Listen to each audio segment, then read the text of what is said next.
Yo, what's up? Welcome back to another episode of the SWUS MLB Wednesday, which means we got two live shows. We'll be live at 11:30 a.m. Eastern Time to go through the 6-day games. Then we'll be live again at 4 o'clock p.m. Eastern Time. We'll go through WNBA first, then we'll go through the night games. So two live shows for Wednesday. If you're able to make it, we'd love to see you in the comments. In this video, Reds, Pirates, let's do it. Welcome to the SWUS. The SWUS.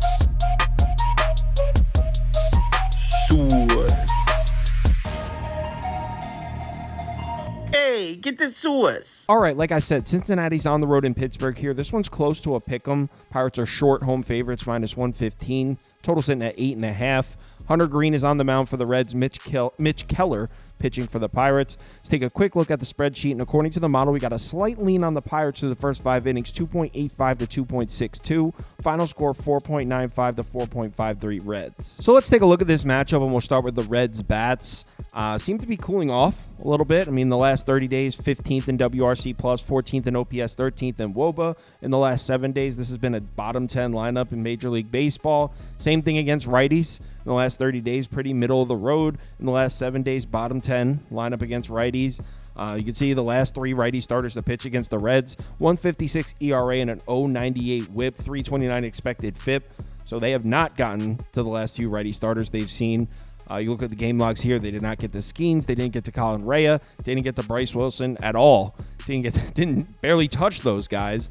Before that, they got to Freddie Peralta, Tanner Bybee. So if we rewind back a week and a half, the Reds were hitting right-handed pitching, and it was really just a bad homestand. Because if you isolate just their numbers on the road, it's really not bad. In fact, in the last 30 days, they're third across the board. Top 5 road lineup in baseball in the last 30 days. So maybe getting off of that homestand and getting out on the road is exactly what this team needs. But the last few games of this road trip just really haven't gone to plan. If you rewind back a couple weeks, they took a road trip to Wrigley Field and Coors Field. 6-game road trip. They went 5-1 in those games. But in this one, they go on the road to Milwaukee. They take the first one, then lose back-to-back games. Then they go to Pittsburgh. Didn't touch Skeens at all. They're playing the Pirates again tonight. We'll see how they do. See if they're able to get to Lodolo. So hopefully the Reds bats are able to turn things around, but unfortunately it does look like they're trending downwards. The good news for the Reds is they're matched up against Mitch Keller. And I know you might be thinking, how's that good news? Mitch Keller's pitching really well. Well, the Reds have given him problems. You can see on the season against the rest of the teams, he's got a 4.34 ERA and a 1.39 whip. Against the Reds, he's got an ERA above 6 and a 1.66 whip. Now, if we pull up Mitch Keller's numbers, he's been pitching really well, like I said. His last 4 starts, 2.19 ERA, 1.18 whip, 3.89 expected FIP. Those are solid. Been really good at home. In his last 3 home starts, 0.83 ERA and an 0.97 whip. So been untouchable in his last few home starts. And those kind of home-away splits remain true in his matchup against the Reds. In his career against Cincinnati, much better at home in Pittsburgh. 4.62 ERA, 1.38 whip. On the road at Great American Ballpark, he's really struggled. In fact, he's a pitching machine on the road in Great American. So the fact that this game's at home in Pittsburgh, definitely good news for Mitch Keller. And you'd see here in his game logs, not that he's been terrible on the road. There's some solid road starts here. 3 of the last 4 road starts have been solid, but look at his home starts. 6 shutout innings against the Twins, 6 2/3 innings, 1 earned run against the Braves, a complete game against the Angels, just 5 hits and an earned run. So his last 3 home starts have really been good. Now the Reds are hitting the fastball well, which could be a concern for Mitch Keller. 31.2% of his pitches are 4-seam fastballs. The Reds are actually second in baseball in the last 30 days against that pitch. But all 4 of his other pitches, the slider, the sinker, the cutter, and the curveball, the Reds are bottom 10, bottom 11, well, actually bottom 12 in baseball. So I'm not concerned for Mitch Keller. The fact that this game's in Pittsburgh, I think he pitches fine against the Reds, against a Reds lineup that seems to be cooling off. On the other side, we got the Pirates bats, and this is where the Pirates lineup has been sitting for a while now. I mean, slightly below average. In the last 30 days, 21st, 19th, and 19th. In the last 14 days, same. Last 7 days, same. Similar looking numbers here at home. On the season, this has been a bottom 5 home lineup. In the last 30 days, pretty much sitting right where the rest of their offensive numbers are sitting, slightly below average, 21st, 17th, and 18th.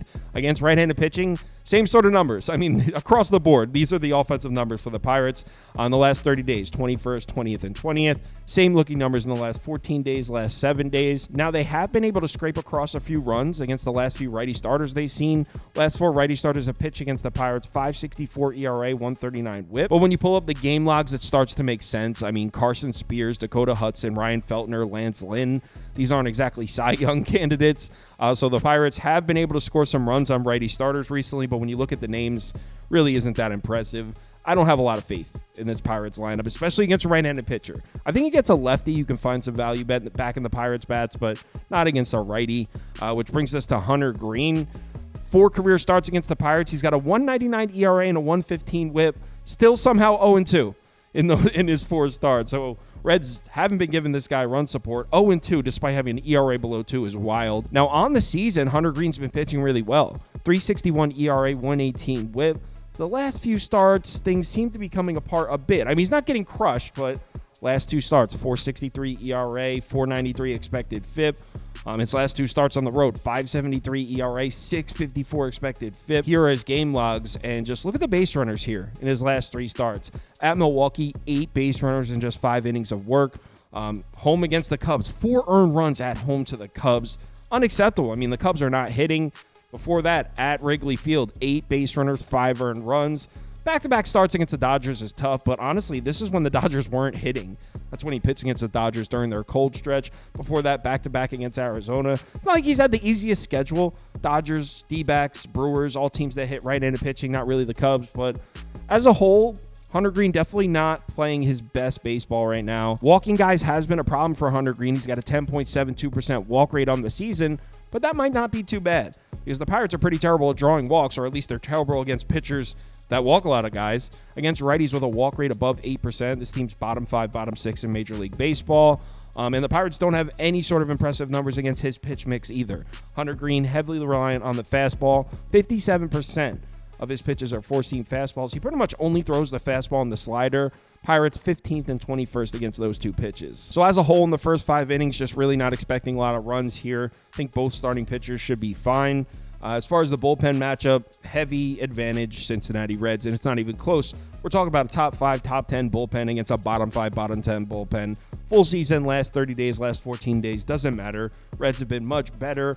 Also, the Reds bullpen has been great on the road. Pirates bullpen has been shit at home, so the matchup doesn't get any better for the Pirates there. Offensively, against bullpens, maybe you can say the Pirates have been a little better because they have. If you look at the last 14 days, the last 7 days, but as a whole, I wouldn't give any sort of edge to the Pirates there. So I put that video on hold. I was waiting to see the bullpen usage. Reds ended up winning 2-1. I had the over in that game. Wasn't even close. I had a good night, though. So that's good. But anyway, Reds win 2-1. They used Cruz and Diaz, which is their main 2 arms, but both were rested, so both will be available. Don't love the idea of backing a team when the opposing lineup just saw their 2 main bullpen arms.